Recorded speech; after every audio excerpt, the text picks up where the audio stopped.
Buenas noches, sean todos bienvenidos al presente webinar. A nombre de BBS les doy la más cordial bienvenida al presente curso. Mi nombre es Óscar Rodrigo, abogado de profesión, y es un placer presentar el día de hoy el webinar denominado Retos y Desafíos del Gobierno Corporativo. Dicho curso será facilitado por la doctora Rosa María Almanza Paz. Rosa María es abogada de profesión por la Universidad Autónoma Gabriel René Moreno y graduada de Relaciones Internacionales por la Universidad de Aquino Bolivia Udabol. Ha cursado la maestría en Derecho Civil y su procedimiento y tiene varios posgrados, entre ellos Gobernabilidad, Gestión Pública, Educación Superior, Gobierno Corporativo y Responsabilidad Social Empresarial, y es especialista en Gobierno, Riesgo, Cumplimiento y en métodos alternativos de resolución de conflictos. Ha participado del Programa Internacional de Gerencia Avanzada organizado por la Universidad Privada de Bolivia y es docente de pregrado y posgrado en las universidades NUR, FRAS Tamayo y la Universidad Andina Gabriel René Moreno. Cuenta con una experiencia laboral más de 11 años en el ejercicio de la abogacía y por los últimos 4 años en cargos gerenciales y de directorio. Es miembro de la Asociación Iberoamericana de Derecho Privado y actualmente es asesora legal de la Dirección Distrital de Migración de la ciudad de Santa Cruz. Para mí es un placer, Rosa María, presentarte.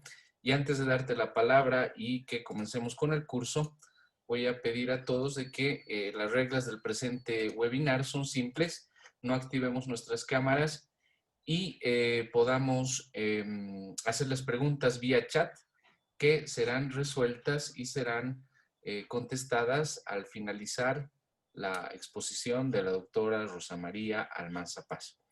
Sin más yo que decir, adelante Rosa María y comencemos con la exposición. Bien, muchísimas gracias. Un honor para mí poder participar en este webinar. Agradecer a Bolivian Business School por haberme tomado en cuenta. Y bueno, vamos a entrar en materia. Vamos a hablar del gobierno corporativo, que me imagino que todas las personas que han podido registrarse a este webinar tienen bastante interés por conocer un poco más del tema. Vamos a ver qué es lo que nos depara en relación al gobierno corporativo. Sin embargo, vamos a hacer una breve introducción para conocer cómo es que surge el gobierno corporativo y cuál es el alcance, el ámbito donde se está desarrollando, con qué limitantes ha venido a encontrar para poder alcanzar los objetivos para el cual ha surgido. Entonces, inicialmente, para poder hablar del surgimiento del gobierno corporativo, tenemos que volver hacia atrás y empezar a mencionar que nace a causa de las carencias y deficiencias que empezaron a darse en el manejo, las prácticas y políticas de direcciones que se originaron en 1929 con la Gran Depresión de Wall Street. Este fue como el primer aviso de la necesidad de transparentar y encontrar una manera de que los directivos respondan a los accionistas por sus prácticas de negocio. Es decir, era una necesidad de llevar la democracia a las corporaciones, acompañada de medidas que vayan a dar prioridad a la transparencia de las sociedades y también información que proporcionen sus accionistas. Avanzando un poco más en la historia, vamos a ver que en el 2001 se desata uno de los mayores escándalos financieros de los últimos tiempos, que viene a ser la quiebra de Enron. Yo creo que muchas personas conocen de esto, y para quienes no, los invito a profundizar un poco más del tema. En relación a este aspecto vamos a mencionar algo bien específico, que esta empresa eléctrica lo que hizo fue ocultar millones de dólares de deuda en una compleja red de transacciones, haciendo creer de esta forma a sus inversores que era una empresa saludable. Y a pesar de no haber sido la única empresa que sufrió las consecuencias de esta administración, que escapó del control de sus administradores, es la más representativa, ya que el gobierno corporativo defraudó cerca de 60.000 millones de dólares a sus accionistas, dejó sin fondo de jubilación a sus empleados y causó grandes daños económicos y financieros en innumerables acciones ilegales que cometieron. De esta forma, podemos situar este hecho como una de las situaciones que da origen al gobierno corporativo. Hablábamos de situarnos en el año 2001. Sin embargo, tenemos que avanzar un poco más y luego nos vamos a encontrar con la crisis que ocurrió en el año 2008, que puso en evidencia prácticamente que las primeras ideas o las primeras necesidades de aplicación de principios de gobiernos corporativos que se tenían pensado no llegaron a ponerse en práctica. Entonces, esto desnudó las debilidades que tenían las empresas en de tener implantados sistemas de control corporativo adecuados para poder llevar a cabo sus actividades con mejor transparencia. Después de estos dos aspectos que se han identificado, podemos decir que se han empezado a publicar distintas investigaciones sobre el tema, así como una serie de códigos, de leyes, principios, que han intentado mejorar las normas que rigen el gobierno corporativo. O sea, buscando reforzar estas debilidades que hace un momento hemos comentado, y que en una búsqueda permanente de querer salir de este círculo vicioso donde se intentaban o se identificaban errores, se buscaban líneas de soluciones, pero no se podían aplicar, es decir, no se podían revertir estos efectos o estos daños que estaba causando las empresas. De ahí que podemos también ir pensando en cómo el gobierno corporativo lo podemos ver hoy, cómo podemos identificar o conceptualizarlo para entender bien qué es lo que abarca. Entonces, pasaremos a decir que el gobierno corporativo no hay una sola definición. Hay que considerar aspectos y hay dos corrientes para ello que hablan de conceptualizar al gobierno corporativo. La primera hace referencia a que es un conjunto de patrones, de comportamientos que reflejan decisiones financieras y de gestión. Y la segunda lo asocia con un marco normativo que define la forma en que las empresas se rigen. De esta manera, si nosotros avanzamos un poco más e intentamos llegar a un concepto, lo que vamos a hacer es fusionar estos dos aspectos que hemos comentado antes para considerar que el gobierno corporativo es un conjunto de mecanismos generados tanto interna como externamente.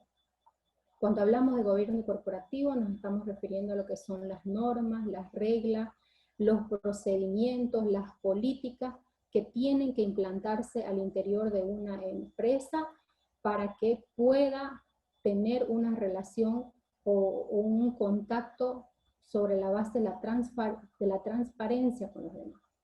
Entonces, de este concepto podemos nosotros también identificar o hacer una separación entre lo que es la propiedad y la gestión en una compañía. Y aquí cuando hablamos de propiedad y de gestión, entonces tenemos que identificar que hay una diferencia. Las empresas primero existen porque persiguen un objetivo de negocio. Y el hecho de que quienes la gestionen o se hagan cargo de la administración de la empresa sean personas distintas y contratadas por los dueños, puede hacer que el objetivo que hemos hablado hace un momento no se cumpla a cabalidad. Entonces es necesario establecer una serie de mecanismos internos y externos que aseguren que el objetivo empresarial se lleve adelante del mejor modo posible. Dicho de otra manera, si hemos hecho la separación entre propiedad y gestión de compañía, cuando hablamos de propiedad estamos refiriéndonos a los dueños, a los socios, a los accionistas de una empresa. Y la gestión de la compañía nos estamos refiriendo a los administradores. Entonces, al no concurrir en igualdad el ser socio y el ser administrador, se necesitan implementar todas estas líneas, todas estas reglas para que se pueda cumplir el objetivo que tienen pensado los socios o los propietarios de una empresa. Llegado a este punto, lo que vamos a hacer para tener un concepto como que con una referencia, lo que vamos a hablar es un concepto que nos da la CAF. La CAF nos dice que el gobierno corporativo es un conjunto de prácticas que rigen las relaciones entre los administradores y todos aquellos que invierten recursos en la empresa. ya que es imprescindible para que los organizadores tengan una estructura clara, líneas de responsabilidad definidas y procedimientos eficaces de identificación, gestión, control y comunicación de riesgo. Como vemos, este es un concepto bastante amplio, abarca no solamente el pensar en la relación que debe darse entre el administrador y los propietarios, sino también en pensar en que esta estructura que se conforma en la empresa debe tener líneas claras en cuanto a la responsabilidad, a la forma de administrar la empresa y principalmente el control, que también es uno de los elementos o factores del gobierno corporativo. Ahora, ¿cuáles son los actores involucrados? ¿Quiénes son los que participan dentro del proceso del gobierno corporativo? Para hablar de actores involucrados, primero necesito yo que tengamos en claro la definición de una empresa. Y a una empresa la vamos a definir como una organización que a través de la creación de relaciones humanas y realización, podríamos decir, de ciertas actividades, comercializa un bien para obtener un lucro. Porque siempre nos vamos a referir a al gobierno corporativo aplicado a las organizaciones o a las sociedades comerciales que persiguen un fin de lucro. Entonces, al hablar de empresa, nos hace pensar a que esto conlleva de que esta empresa va a estar dirigida por personas, quienes van a estar dirigiendo esta empresa son personas, y hacia quienes se va a dirigir también es para personas. Entonces, es dirigida por personas, por medio de personas y para personas. Al hablar de eso, tenemos que entender que un directivo empresarial ya tiene dentro de sus atribuciones realizar actos en el aspecto técnico, en el aspecto estratégico y en el aspecto humano, que es en el que principalmente nos vamos a centrar para hacer el análisis de los actores involucrados. Por ejemplo, en el aspecto humano comprende cómo la empresa se relaciona con un grupo de humanos, ya sean estos los empleados, los competidores, los clientes, y también cómo la empresa decide liderar la relación con cada uno de ellos.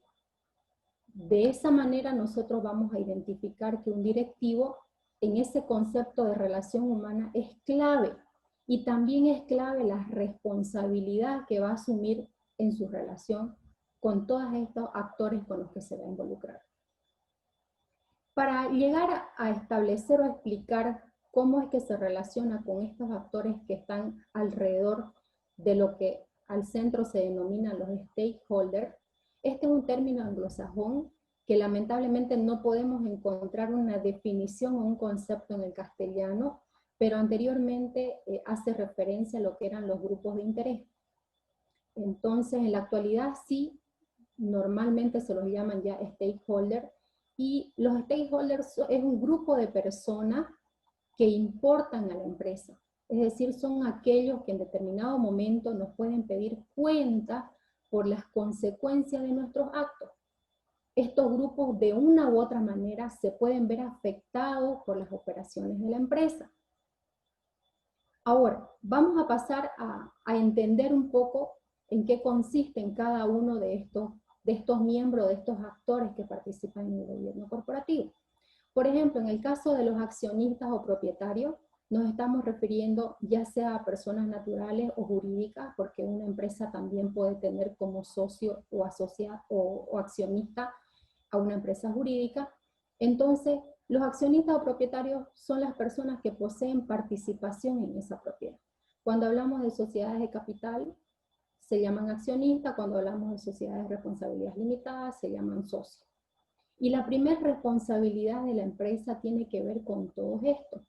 Es decir, hemos hablado hace un momento de que una empresa, una sociedad comercial, se constituye con un ánimo de lucro. Entonces es importante que un directivo asuma la responsabilidad de que al tener un cargo directivo, tiene que realizar una supervisión y vigilancia, poner cuidado, atención y responder por la creación de valor para sus propietarios.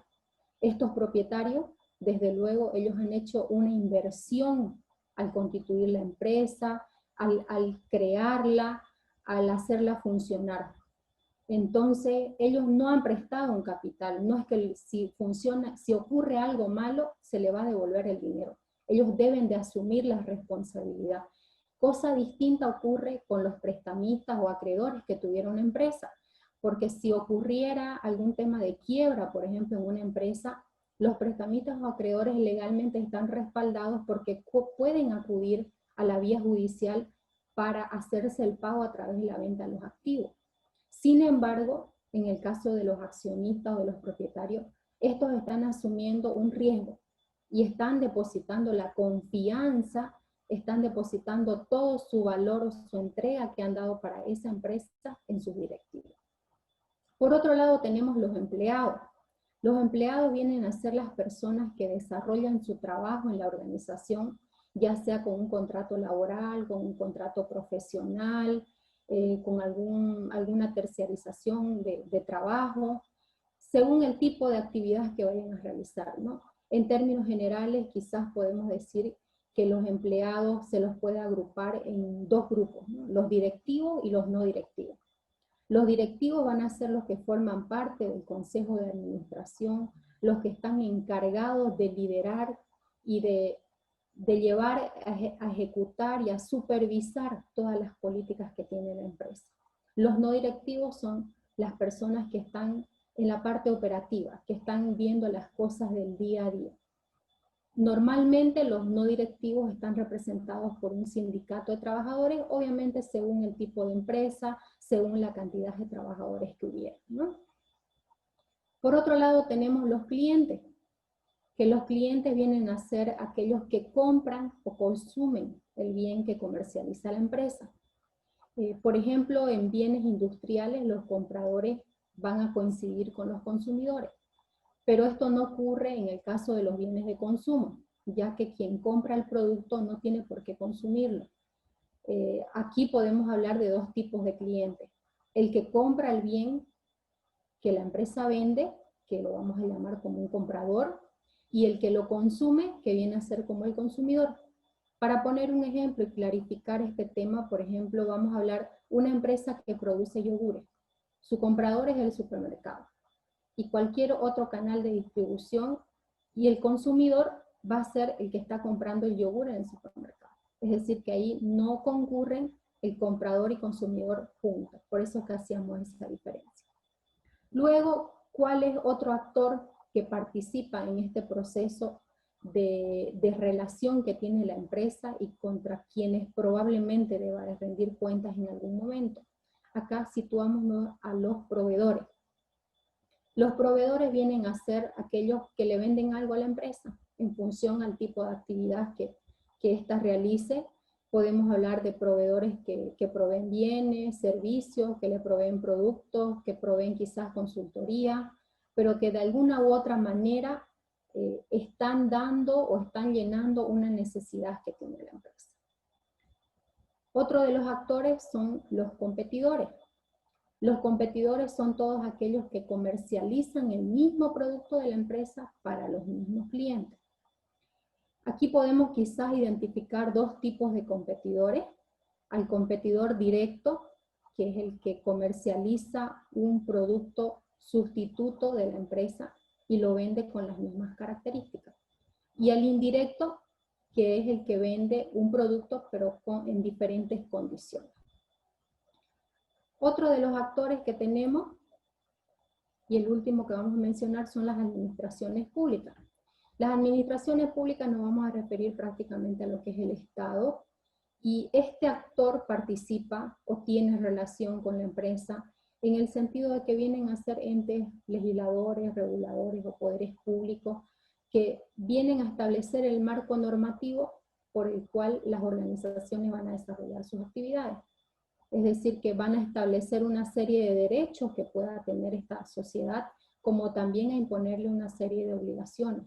Aquí hablamos de obligaciones tributarias, de cualquier régimen que sea destinado, por ejemplo, a regular la otorgación de licencia, a establecer sanciones en caso de incumplimiento de alguna regla o norma que se le estuviera imponiendo para el funcionamiento legal de una empresa.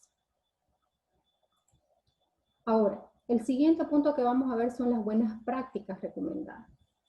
Cuando nosotros hablamos de buenas prácticas, vamos a tratar de referirnos a una serie de recomendaciones que están emanadas de distintas entidades internacionales y que tienen por objetivo orientar o acercar a una empresa en términos de buen gobierno. Es decir, lo que se busca es que las cosas se vayan haciendo mejor. Estas iniciativas de buenas prácticas de gobierno corporativo principalmente van a tener dos objetivos.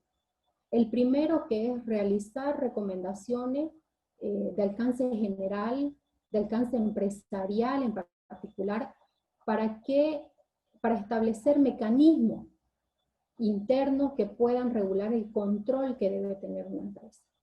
Y por otro lado, también buscan proponer leyes normativas que ya van a ser como mecanismos externos que favorezcan al buen gobierno de las compañías.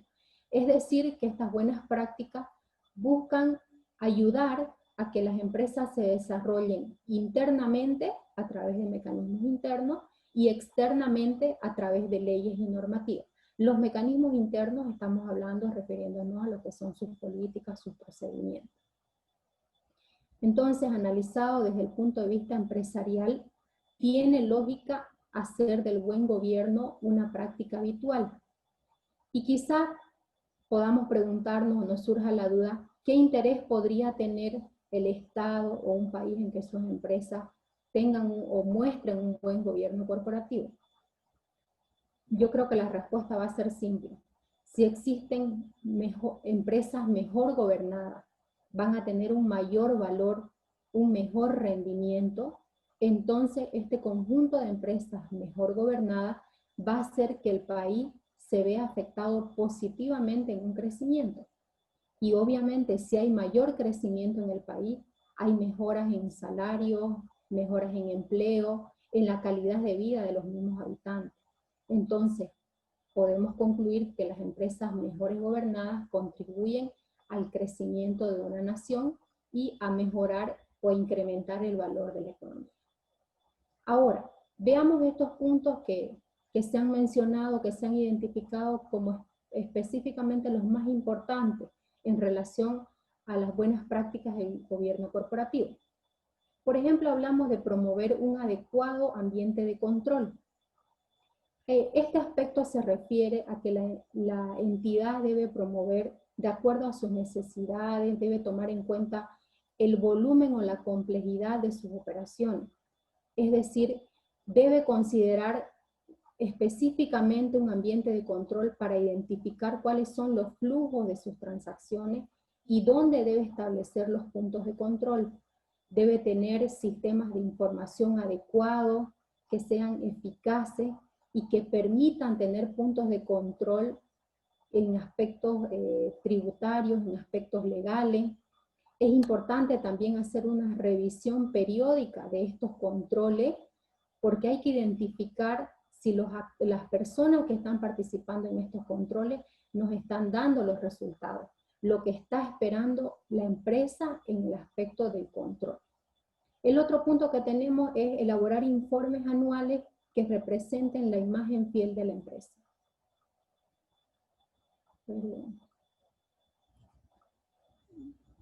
Cuando hablamos de los informes anuales, nos vamos a referir a un punto que está más adelante desarrollado, que nos referimos a lo que son la transparencia de las empresas. Es decir, una empresa tiene que elaborar sus cuentas de tal forma que reflejen una imagen fiel de su situación financiera y patrimonial. Debe explicar la magnitud de sus operaciones, así como el análisis de eventuales riesgos. Es importante además que la empresa someta sus cuentas anuales a auditoría, a pesar de que no esté obligada legalmente a hacerlo, pero es importante que lo haga, porque eso le va a permitir ir teniendo, el punto anterior que hemos visto, ir teniendo puntos de control y ver si estos están funcionando. Definir claramente la composición y facultad de órganos de administración. Las empresas van a estar dirigidas, hablábamos hace un momento, por los directivos y no directivos que componen la empresa como empleado. Entonces, estos directivos que conforman un órgano de administración deben de tener las reglas claras, debe de saberse cómo van a estar compuestos, de preferencia debe sugerirse que la composición sea equitativa en cuanto a la participación de hombres y mujeres. Hay que tener un manual de funciones del órgano de administración, que se sepa con claridad qué aspectos pueden decidir, cómo los pueden decidir, cuando emiten sus resoluciones o sus decisiones, cuáles van a ser los puntos de control posterior para verificar si se están cumpliendo de la forma como se han emitido esas decisiones. Es importante que el órgano tenga definida con qué frecuencia se va a reunir, para que estas reuniones también tengan cierta periodicidad, tengan un orden del día específico establecido para que tengan con claridad cómo van a desempeñar su función. El otro aspecto es la independencia de los miembros del órgano de administración. Y esto es muy importante porque el órgano de administración debe ser independiente en sus decisiones. Si bien en el punto anterior donde hablábamos de definir la composición, es importante también ahí establecer cuáles son los requisitos para conformar estos órganos. De ahí que si se establecen requisitos de formación técnica, de formación universitaria o profesional, entonces, si cuentan con todo el conocimiento que se requiere para poder tomar decisiones, es importante que sean independientes, que no haya interferencia de los socios en el momento de tomar sus decisiones. El otro aspecto es la formalización de reuniones, actos y decisiones por escrito. Aquí nos vamos a referir, hablábamos hace un momento de que estas reuniones tienen que tener periodicidad. Cuando se hacen estas convocatorias a reuniones, se debe establecer el orden del día, dijimos, y estas reuniones, cuando se lleven a cabo, se deben elaborar actas, las decisiones que estén por escrito. Si alguna persona no está de acuerdo con las decisiones que se toman, con mayor razón debe hacer constar esta posición por escrito, porque este órgano de administración luego va a tener que rendirle cuenta a los socios o a los accionistas. Entonces, frente a esta posibilidad, es importante tener claro los niveles de participación y los niveles de responsabilidad que hablábamos hace un momento.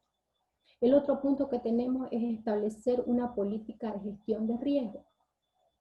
En este aspecto es muy importante porque en una política de gestión de riesgo se debe definir los distintos tipos de riesgo a los que está expuesto la empresa, según el tipo de empresa que sea. Quizás vamos a encontrar riesgos financieros, no financieros, se pueden hablar de riesgos tecnológicos, legales, medioambientales, reputacionales. Es decir, tenemos que pensar en el ejercicio de la función que estamos en un cargo y en la relación que tiene la empresa con los stakeholders, qué tipo de riesgos pueden presentarse. Y es importante también, una vez definidos los tipos de riesgo, establecer cuál es el nivel. Podrían establecerse, quizás hay distintos criterios, ¿no? Hay algunos que los establecen por numeración del 1 al 5, donde el 1 es el peor y el 5 viene de mayor a menor. Entonces, por ejemplo, una vez establecida el tipo de riesgo, es importante definir cuál es el nivel aceptable para la empresa. Si cuando estemos en nivel 3 ya esto es una alerta, o cuando lleguemos al nivel 2, en función al tipo de empresa que estemos liderando. Luego, las medidas previstas para mitigar estos riesgos es importante. Es importante, si vamos en el orden de esta política de riesgo, primero conceptualizar el riesgo, luego establecer los niveles. Una vez establecidos los niveles, ¿cómo los vamos a mitigar? Porque los riesgos no pueden desaparecer. Lo que se establece son estrategias para mitigarlos, para reducirlos, para evitar que lleguen a materializarse, evitar en lo posible que ocurra esto. Y por último, también se tienen que establecer sistemas de información para controlar y gestionar estos riesgos. Y el último aspecto que tenemos con relación a las buenas prácticas es velar por el cumplimiento de las políticas establecidas. Hablábamos, cuando mencionábamos lo que es el órgano de administración, las facultades que tenían esto, la necesidad de tener establecido cómo van a llevar a cabo sus funciones. Entonces, una de las funciones que tiene el órgano de administración es velar por la política, por el cumplimiento de estas políticas. Hay que establecer cuáles son los criterios de selección, de nombramiento, promover la diversidad de conocimientos, experiencias, establecer políticas claras de no discriminación. En fin, nos referimos a un aspecto muy amplio en relación a las políticas que pueda tener la empresa. Ahora, prácticamente aquí nos vamos a referir a lo que son los retos que tiene el gobierno corporativo, la manera como debe de enfrentar las situaciones adversas que se le pueden presentar o cómo debe de canalizarlas. Entonces, las claves que se deben de tener en cuenta en la gestión del gobierno corporativo, por ejemplo, una de ellas es el posicionamiento. Lo que se tiene que analizar aquí es hasta dónde he llegado como empresa en gobierno corporativo, o qué es lo que tengo.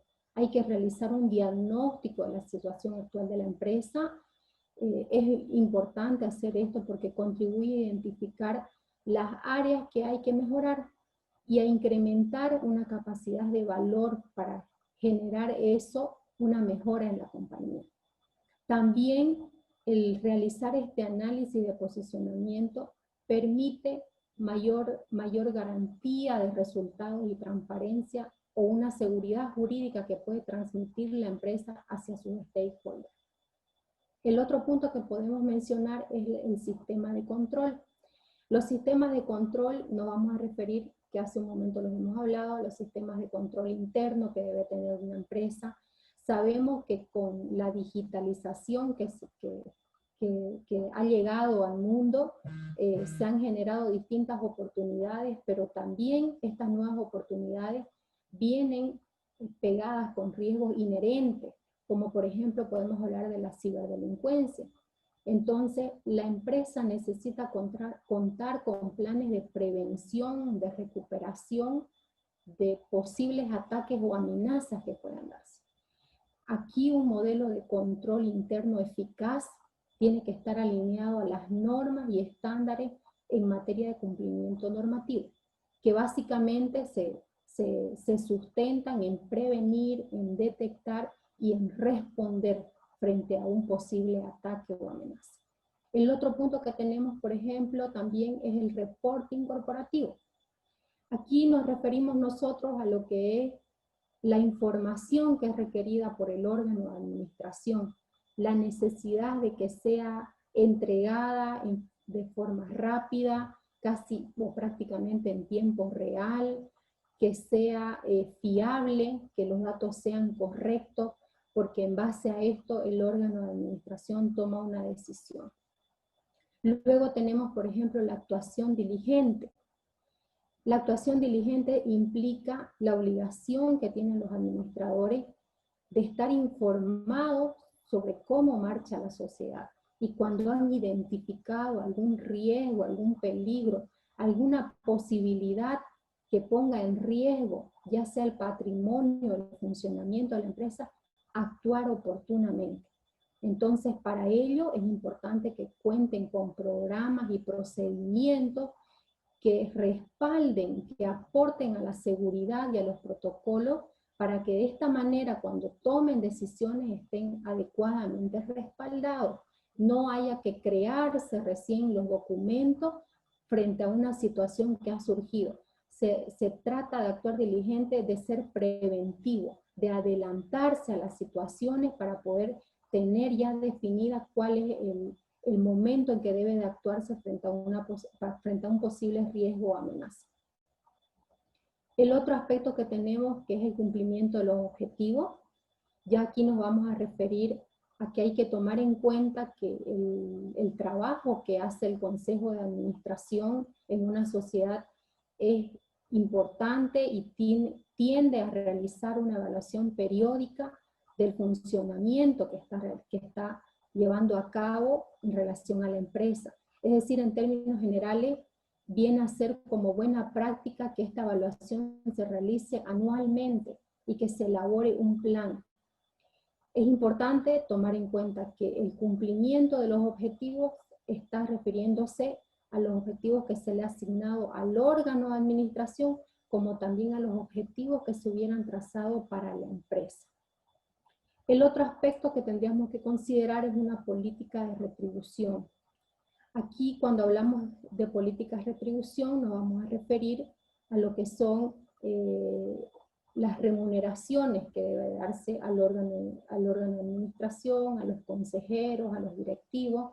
Y es muy importante porque un adecuado plan de retribución o una política de retribución establecida con carácter previo va a permitir que a la hora de invertir en la empresa se tengan clarificadas cuáles son las formas de devolución o de compartir las ganancias en relación a los actores que participan en esto.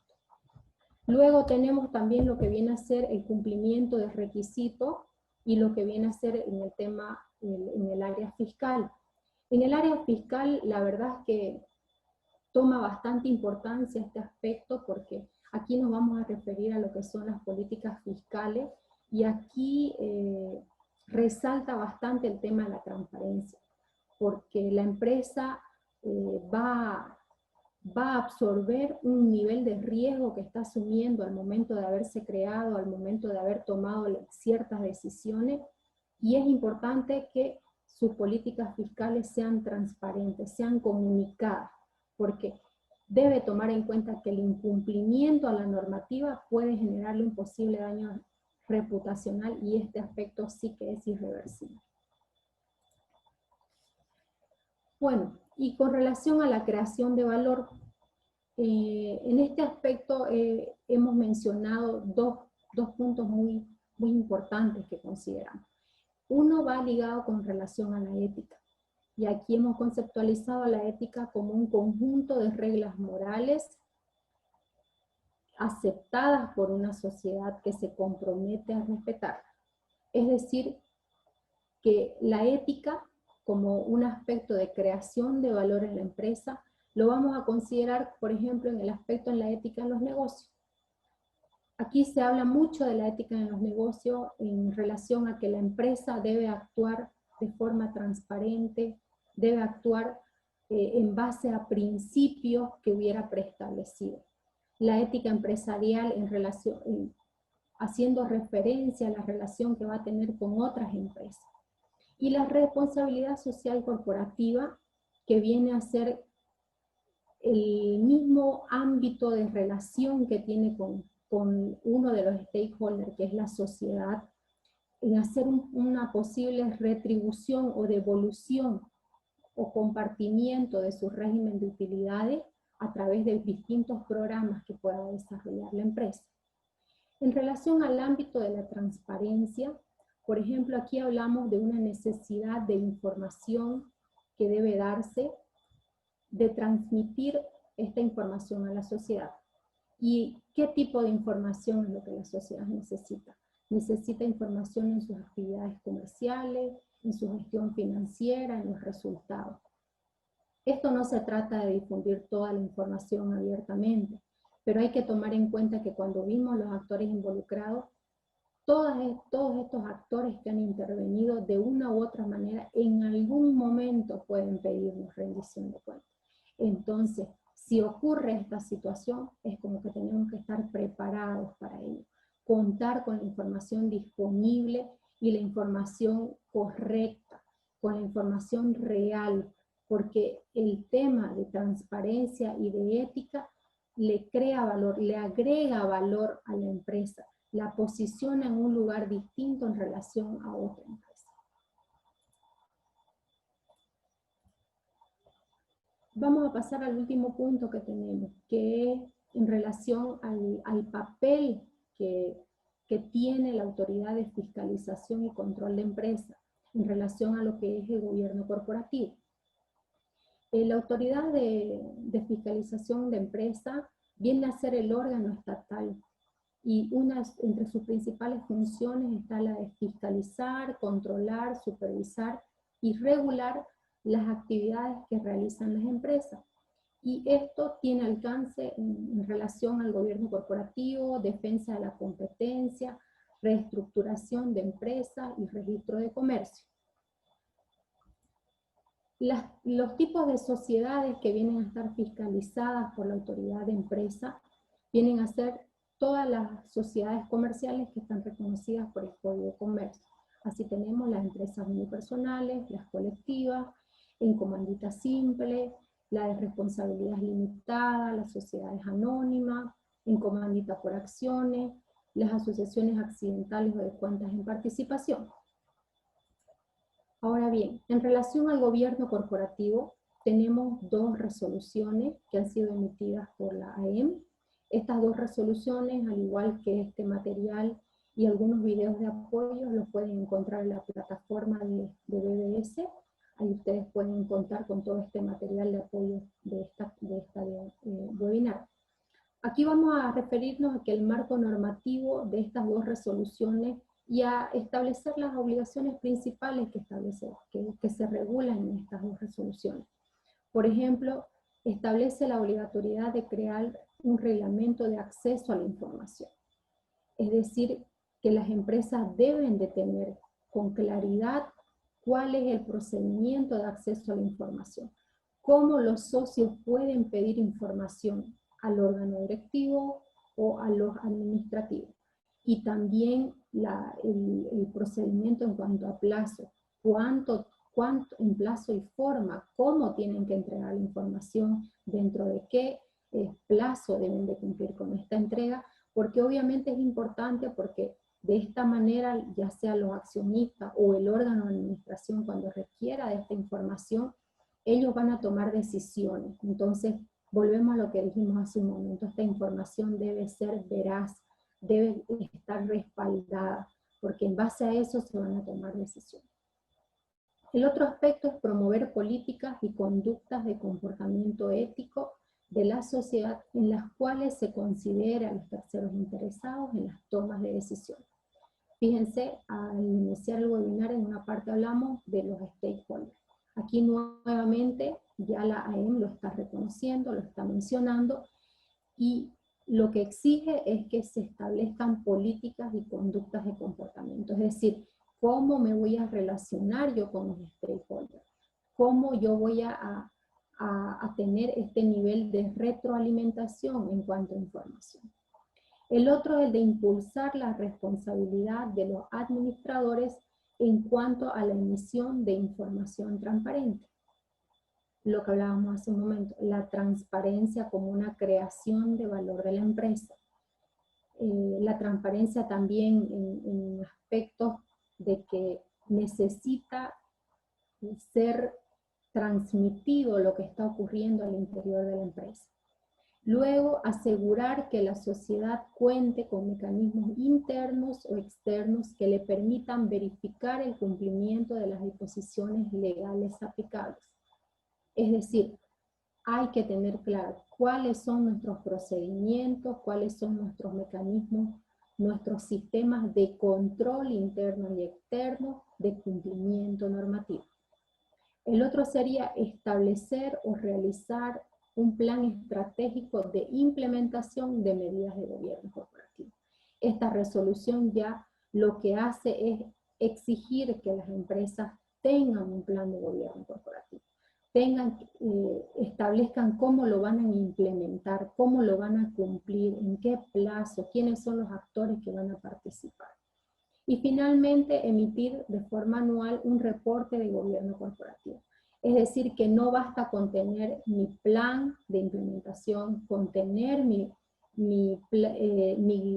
políticas de gobierno corporativo ya internamente establecidas, sino que debo de controlarlas, debo de ver si está funcionando o no. Y si no está funcionando, pues ver cómo voy a replantear esa política, qué factores están concurriendo para que no se pueda cumplir de la forma como fue pensada.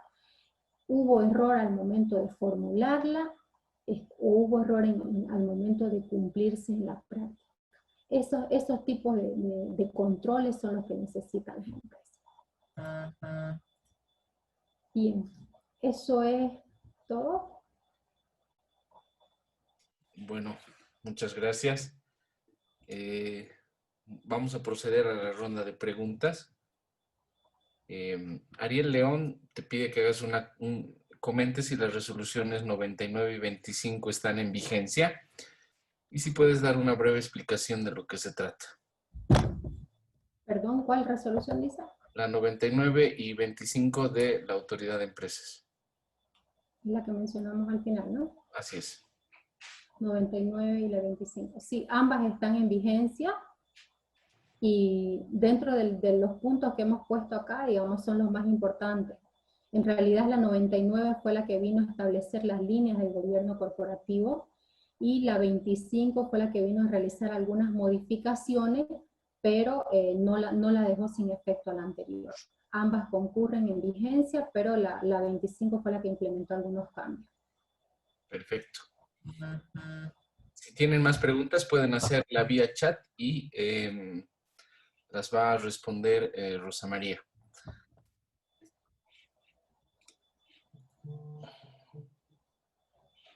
Perfecto.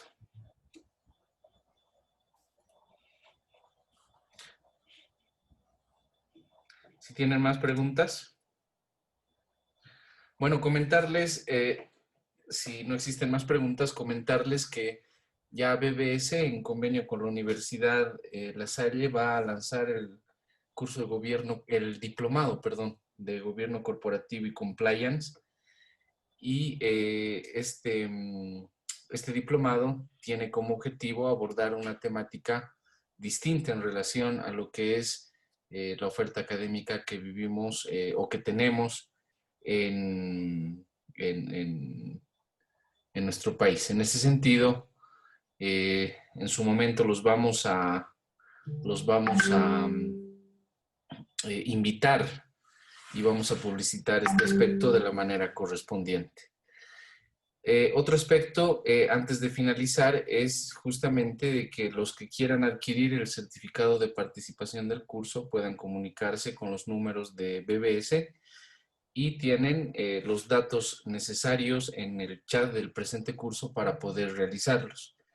Y si no hay alguna otra pregunta, pues vamos a proceder a clausurar el presente evento. No sin antes felicitar a Dayana Arteaga, dice excelente exposición, te felicita Rosa María, y hago extensiva esa felicitación, puesto que ha sido una introducción al gobierno corporativo, pues BBS va a generar mayores capacitaciones o más capacitaciones en relación al gobierno corporativo, y estamos comenzando con esta exposición de Rosa María Almanza. Yo sin más que decirles, te dejo para que puedas despedirte, Rosa María. Bueno, yo muchísimas gracias, muy complacida, como les dije, por haber participado en este webinar. La intención ha sido poder transmitirle un poco las necesidades que tienen las empresas de establecer sus mecanismos de control. Sin duda que inscribiéndose al diplomado van a poder conocer a mayor detalle cuáles son los aspectos, los alcances, los lineamientos por los cuales se rigen las empresas, hacerlo de una forma más específica para quienes estén realizando algunos emprendimientos nuevos. Nada mejor que empezar con las reglas claras, estableciendo la forma como se van a administrar y la manera como tienen que realizar el cumplimiento de las normas que se establecen. Muy agradecida con todos e invitarlos a continuar pendiente de todos los webinars que lanza BBS. Muchas gracias, Rosa María, y gracias a ustedes por darse cita en el presente curso. Y estemos pendientes en nuestra página de Facebook para ver las siguientes capacitaciones. Muchas gracias, Rosa María, muchas gracias a todos y estamos en contacto. Muchas gracias, hasta luego.